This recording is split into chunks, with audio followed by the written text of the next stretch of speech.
Hi, everyone. I'm Leslyn Keith. I'm the president of the board for the Lipedema Project and director of research, and we get together every Friday to tell you what's new and coming up with lipedema. I'm here with my friends and colleagues.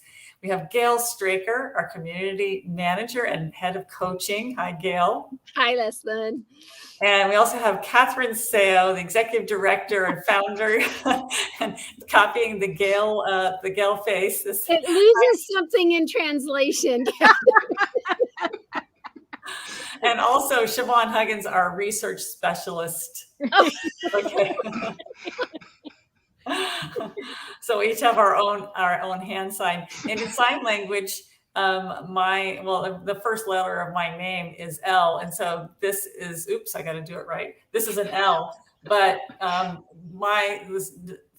the name sign for me was an L way up here. So mine was actually ASL for cow. Oh, okay. Yeah, I was gonna think of this is they used to talk about the Chicago Bulls. This was and mine is a G, and I was talkative, so they do this. Oh, okay, G. Okay, Catherine, what are you? It's a C. C is Catherine. What would be your name? For Curly. So maybe C on here for Curly. Yeah. Okay, you guys. So we're here together again just to talk to you all about what's new and coming with lipedema. We'd love to have you post, as Manx Cat just did, where you're from. And if you've been with us before, if you have a comment or a question about lipedema, we'd love to have that conversation with you. Part of this Friday get together is a conversation with whoever is joining us live, and then it makes it more interesting for whoever's watching the replay. We do have a couple things we're going to talk about, and one is this absolutely extraordinary event that we're planning for October, and we chose Gail to talk to you about it because it's unprecedented what we're talking about doing. And so, Gail, can you give us a little flavor of what's coming up in October? I can. So here's the thing. Now, when you hear me say the word heart, press a heart. I want to see love happening, right? It hasn't happened yet. Heart. That's where it is. Okay. So we are having this wonderful event. It's going to be 3 days. It's going to be interactive, and we are going to spend time together talking, holding a conversation. We're going to learn from experts, and we're going to get to go into breakout rooms and meet people and speak heart to heart. Let me see. Yeah, the heart's flowing. Come on. Yeah, we got a few hearts. Anyways, and so it's basic. We're calling it heart to heart. Conversations. No, what is it? Heart to heart interactive 3-day event, and it's happening in October toward the end, not Halloween weekend, the weekend before. And we are going to get right down to the nitty gritty and everything, and we're going to talk about how we can connect together and live our best lives with lipedema. And we have experts coming from different areas having to do with our holistic model.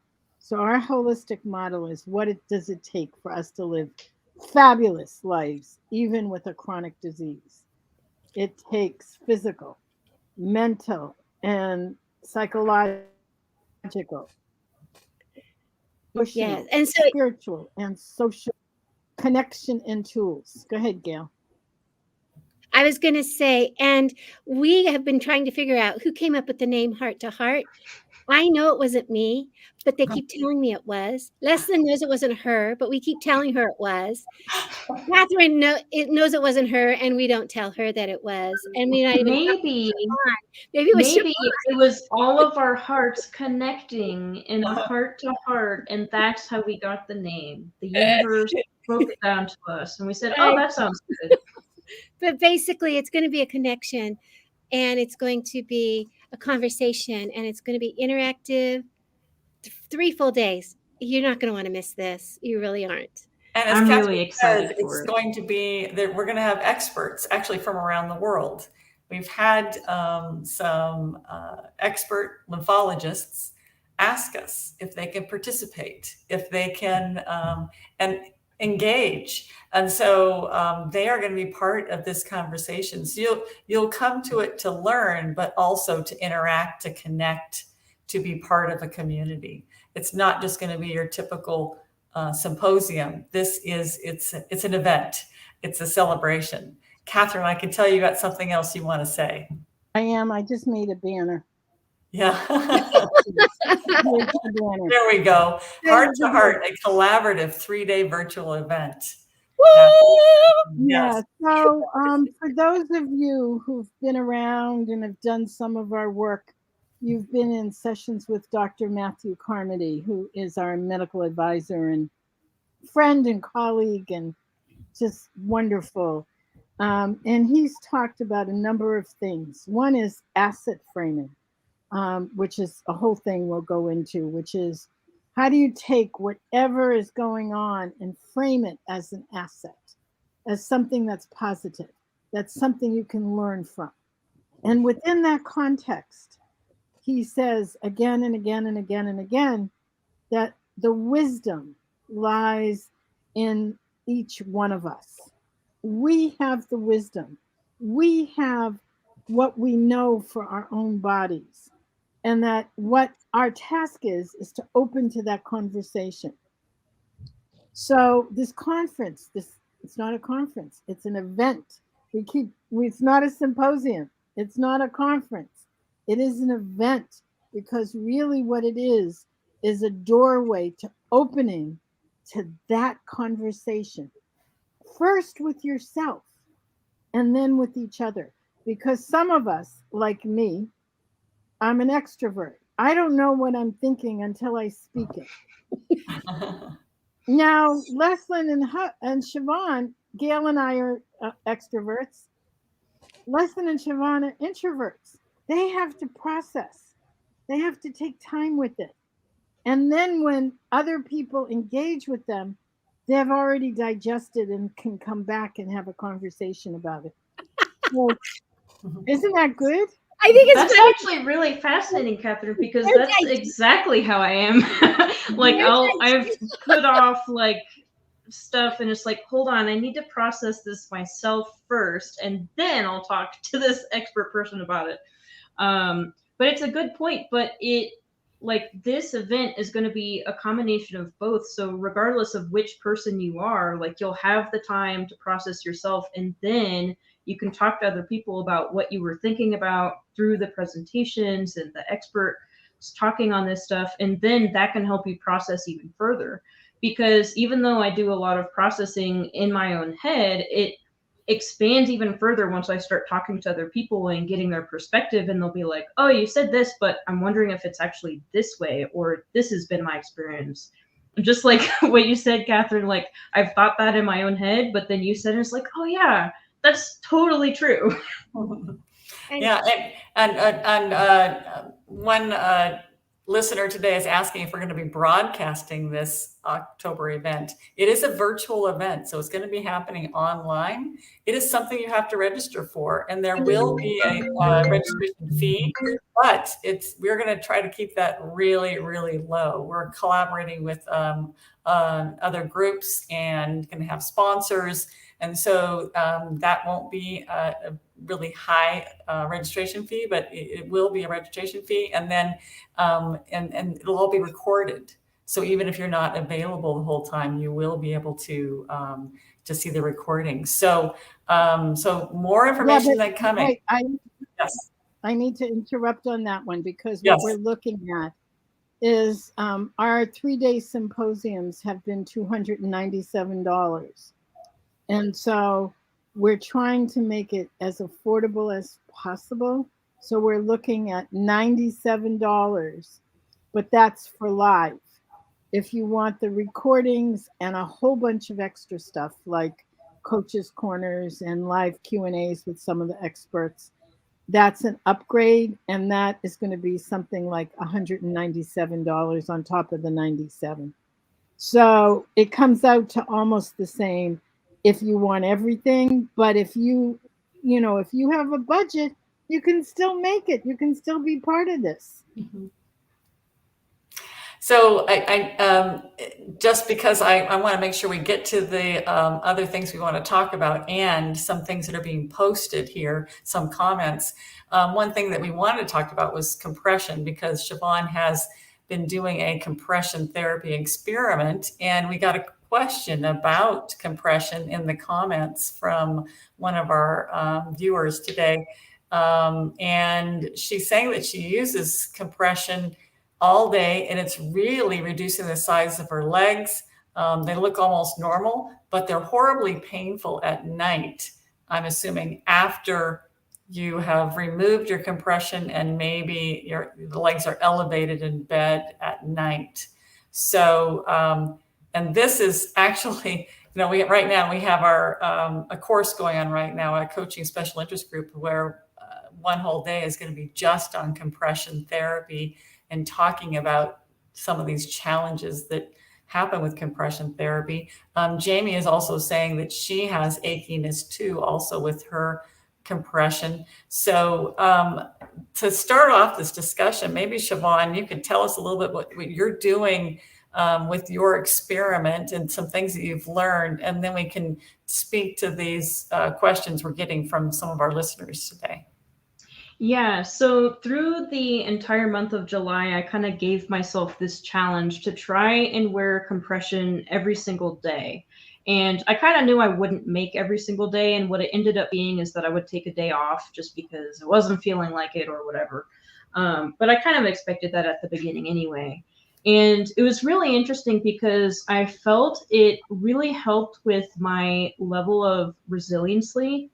So sometimes I would get leg pains or whatever, just in the day to day, but that ended up being a lot less. So if I had like restaurant food or something, sometimes that can cause a flare for me. And I wasn't getting that as much. It's like it was almost preventative in a way, just because it was decreasing the swelling and constantly pushing fluid out and all of that. The other aspect was it weirdly helped a lot with fatigue. So sometimes I would wake up and I would feel exhausted, but when I put the compression on within maybe 20 minutes, especially if it was both my legs and arms, the fatigue would completely go away.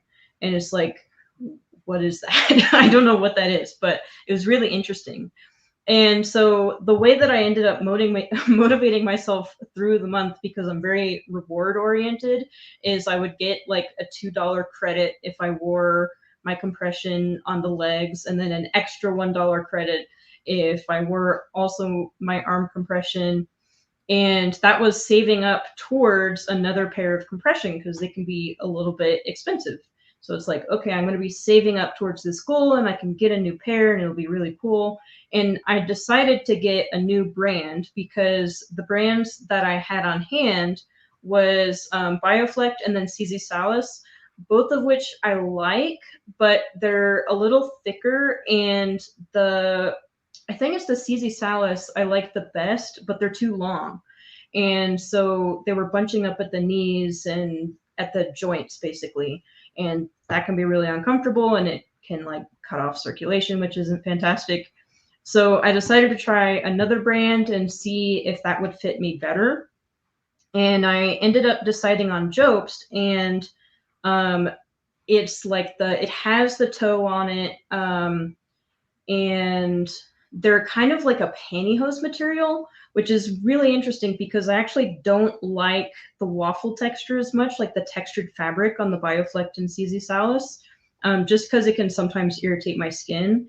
And these have really ended up being the most comfortable compression I've ever had. They're very thin, so even in the summer, they don't add like this whole big bulky layer, because I also have issues with swelling from heat. And so it's like they end up competing with each other. I need to wear compression because it's hot, but then the compression makes me even more hot. And this kind of circumvented that. And so I'm really enjoying them. And it kind of made me realize like, oh, I should probably, like, because I'm really only getting started with compression more recently, and really using it more frequently, I should be trying different brands and seeing, because they all have their pros and cons, and it's really just going to depend on, for one, what the season is. So I'll probably now reserve my thicker ones for winter and then these for summer. And the other aspect is like, oh, I can wear these for presentations because they just look like pantyhose, which is professional looking and it looks nice and it makes my legs look nice. And I feel way more confident wearing them. So yeah, that, like, it's been really, really interesting. And it's like, oh, now I want to do like another experiment with something else and see what I learn. And So Siobhan, it's a lot of fun. Noticed how your legs feel when the stockings come off in the evening, and just speaking to with the person that is saying that at night and her legs are in bed and that's when it starts hurting. Have you noticed any feeling like that? Yeah, so sometimes I have, and it's usually relating to something I did during the day.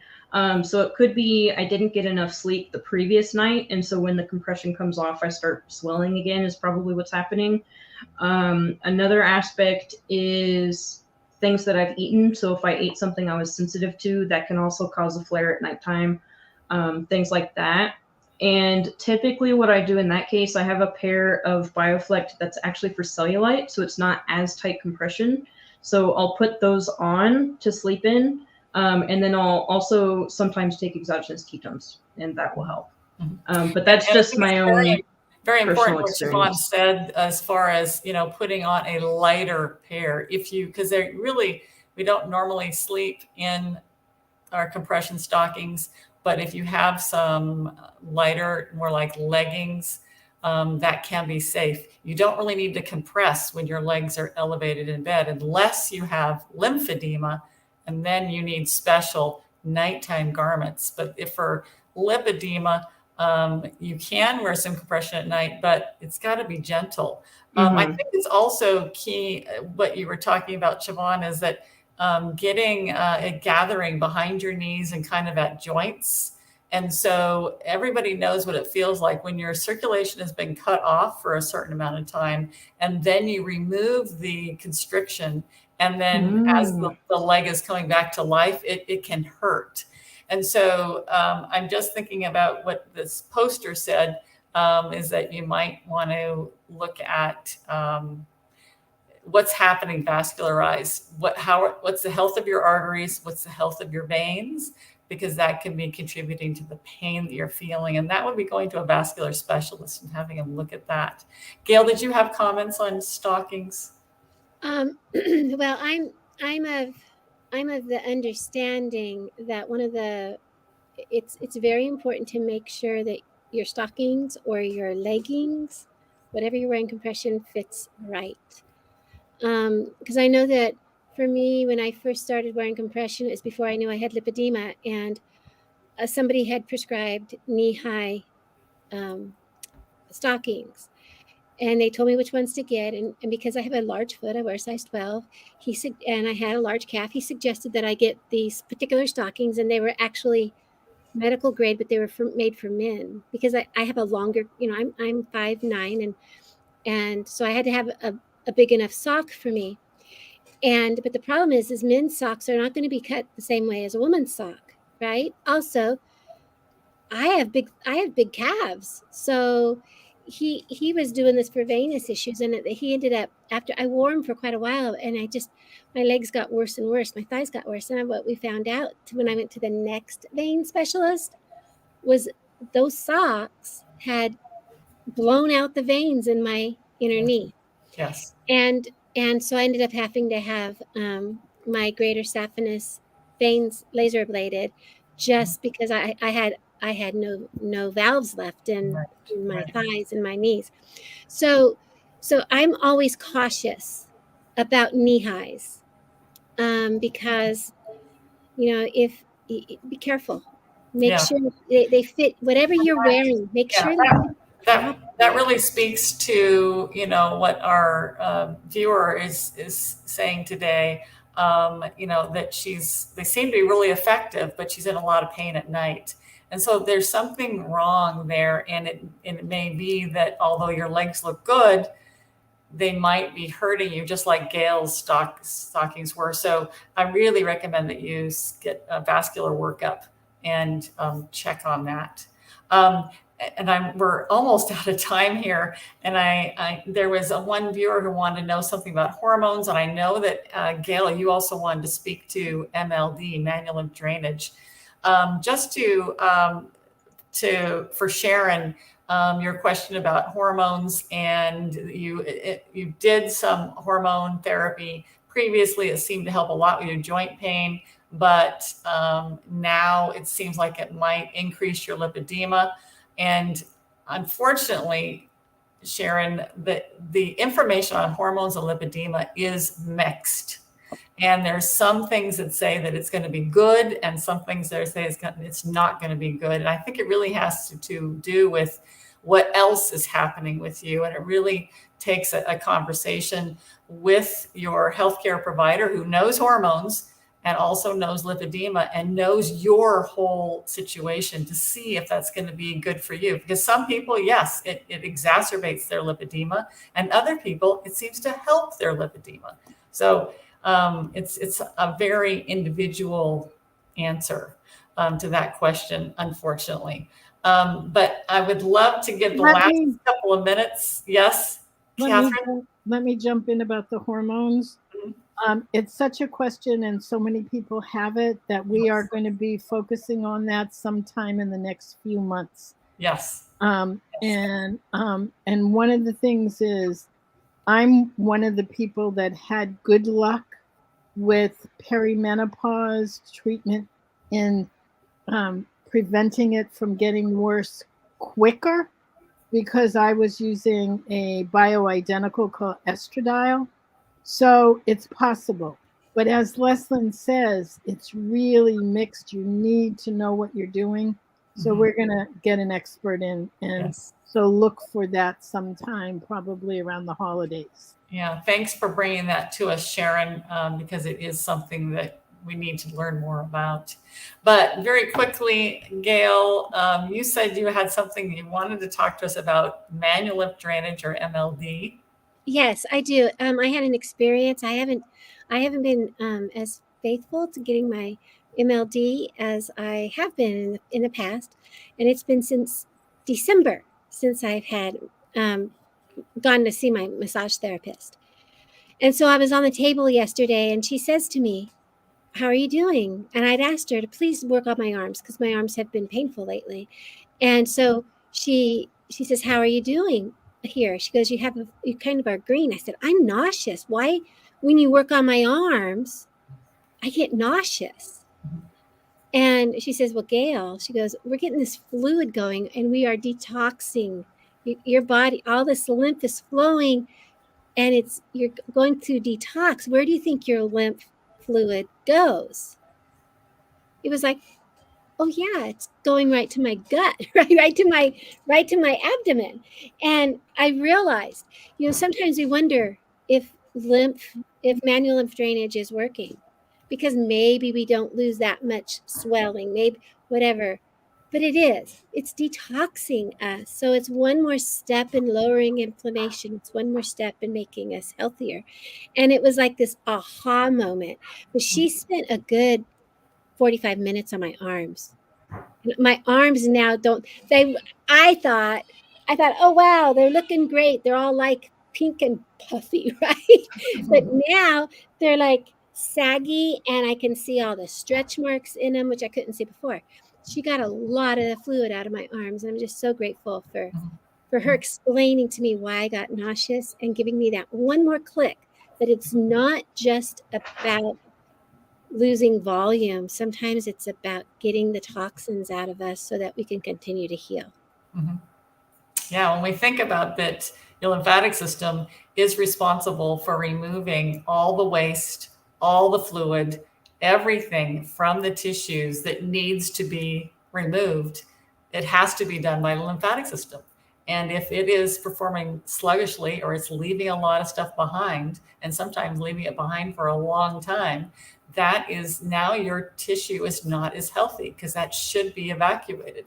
And so another excellent reason why manual lymph drainage is a valuable intervention for lipedema. And I hope to have a small paper about that, especially if you're having difficulty convincing your provider that this is something that might be beneficial for you.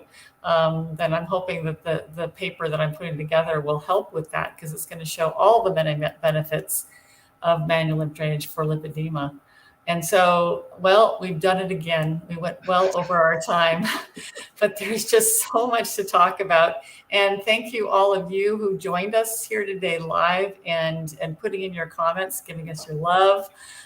It's always wonderful to be here with you, as we are every Friday. And we look forward to being here with you again next Friday, when we're going to have more to talk about what's new and coming up with lipedema. See you all next time. Don't forget to subscribe to our YouTube channel.